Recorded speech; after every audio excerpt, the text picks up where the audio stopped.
में दब गया सब। अभी खाली हम लोग ही ये निकल कितने पाए बजे की बाहर। घटना? वो गलत तरीके से काम किया, इसकी वजह से वो हादसा हुआ, नहीं तो वो हादसा नहीं होता। भिवंडीत 4 मजली इमारत कोसळली, 9 जणांचा मृत्यू, आणखी किती जण अडकले? सकाळी सकाळी भिवंडीतून एक अशी बातमी समोर आली आहे जिनं आजच्या दिवस काळा दिवस उजाडलाय हे दाखवून दिलंय.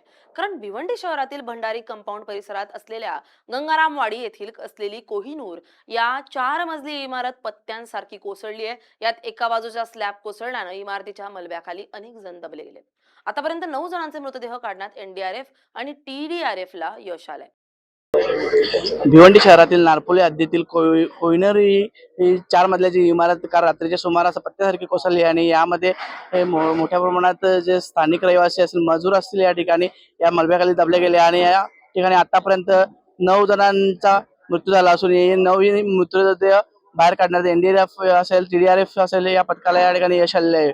काल रात्री नारपोली हद्दीतील जी कोयनूर इमारत आहे ही अतिशय धोकादायक इमारत होती आणि ती सी कॅटेगरीमध्ये असल्याने तिला या इमारतीमध्ये रहिवाशांना राहण्यास महापालिकेने 4 वेळा नोटिसा बजावलेल्या होत्या, परंतु या ठिकाणी रहिवाशांनी या इमारतीचे जे रिपेअरिंगचे काम होते ते सुरू ठेवले होते, त्यामुळे ही दुर्घटना घडली आहे आणि या दुर्घटनेत आतापर्यंत 9 जणांचा मृत्यू झाला असून या ठिकाणी एनडीआरएफ आणि टीडीआरएफ यांच्याकडून बचाव कार्य असेल आणि शोध कार्य असेल हे सुरू आहे. आणखी यामध्ये काही मृतदेह निघण्याची आणि काही जणांचं जे दबल्याची जी शक्यता आहे ती वर्तवण्यात येत आहे आणि या ठिकाणी मोठ्या प्रमाणात आता बचाव कार्य जे युद्धपातळीवर सुरू आहे.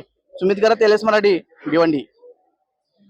ये बताओ, ये जो बिल्डिंग का हादसा हुआ उसी बिल्डिंग में आप कौन से माले पर रहते थे और हादसा हुआ आप उस वक्त आप कहाँ थे? चौथे माले पे थी। वो सामने मेरे भैया आए, उसी ने बोला कि आप मेरे रूम में आ जाओ, ये बिल्डिंग कभी भी गिर सकती है, अभी टूटने वाली है। ये कितने बजे की घटना है?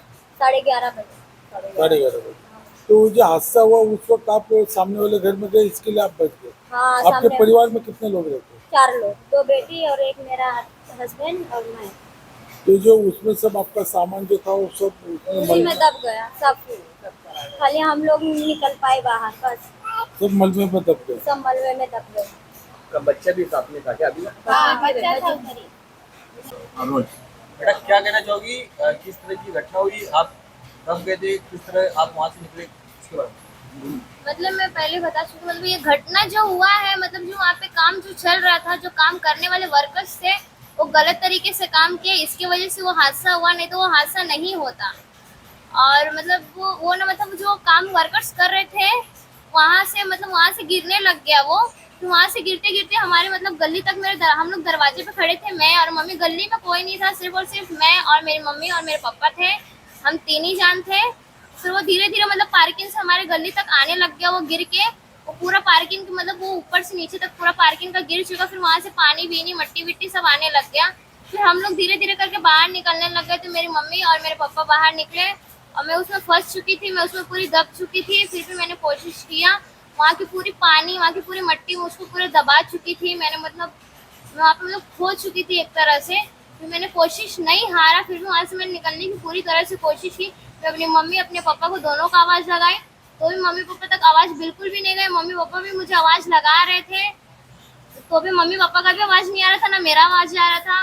फिर भी मैंने कोशिश नहीं हारा, वहाँ से मैंने बहुत कोशिश की, बहुत जी जान लगाई, जहाँ से मैं बाहर निकली, बट वहाँ पूरी तरीके से फंस चुकी थी।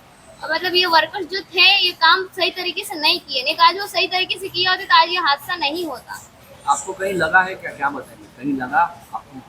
मतलब कहीं लगा नहीं, मतलब मैं पूरा कीचड़ से मतलब लपटा चुकी थी, मतलब पूरे मेरे बाल में भी अभी पूरी मट्टी लगे हैं, पूरे कीचड़ लगे हैं, मेरे गाल में भी मतलब ऐसे चोट्स आए हैं जो मतलब मुझे अभी जलन दे रहे हैं, इस तरह के मुझे चोट्स आए, मैं उसमें पूरी दब चुकी थी।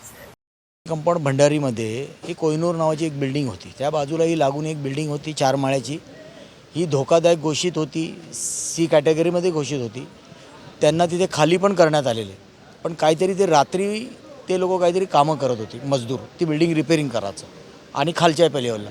आणि ते जे बिल्डिंगमध्ये रहिवासी होते राहणारे, 1-2 तिकडे काहीतरी जा ये करायचं, तिकडे त्यांची घर लॉक असले तरी पण ते जाळण्याचं काम करत होते. मग ते असे 6-7 जण ह्याच्यात दबलेले असं वाटत होते. बिल्डिंगमधले बाकीचे लोक सगळी बाहेर निघालेली होती.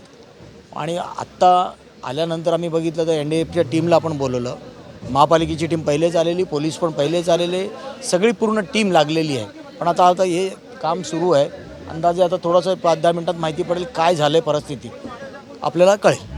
ही इमारत जी आहे सांगितली जाते की अवघ्या 20 वर्षापेक्षा कमी वयाची इमारत आहे आणि अशा परिस्थितीत दुर्घटना घडली. काय वाटतं? आता आपण त्याच्यात सांगता येणार नाही, मी ह्याच्यात आहे. पण ती परिस्थिती बिल्डिंगची मी बघितली तर ती असं वाटत नाही 20 वर्षाची बिल्डिंग आहे, असं वाटतं 30-40. कारण का मी आतमधले गंजलेले फोटो बघितले, पूर्ण गेलेली होती. आणि ती म्हणून महापालिकेने त्याला AC कॅटेगरीमध्ये दाखल केलेली, म्हणजे अति धोकादायक म्हणून.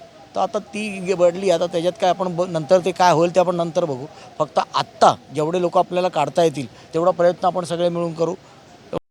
आता हा आक्रोश पाहिल्यावर आपल्या लक्षात येतंय की यात पालिकेचा निष्काळजीपणा या लोकांचा जीव घेऊन गेलाय. कारण पावसाळ्याआधी सर्व इमारतींचं ऑडिट होणं बंधनकारक असतं.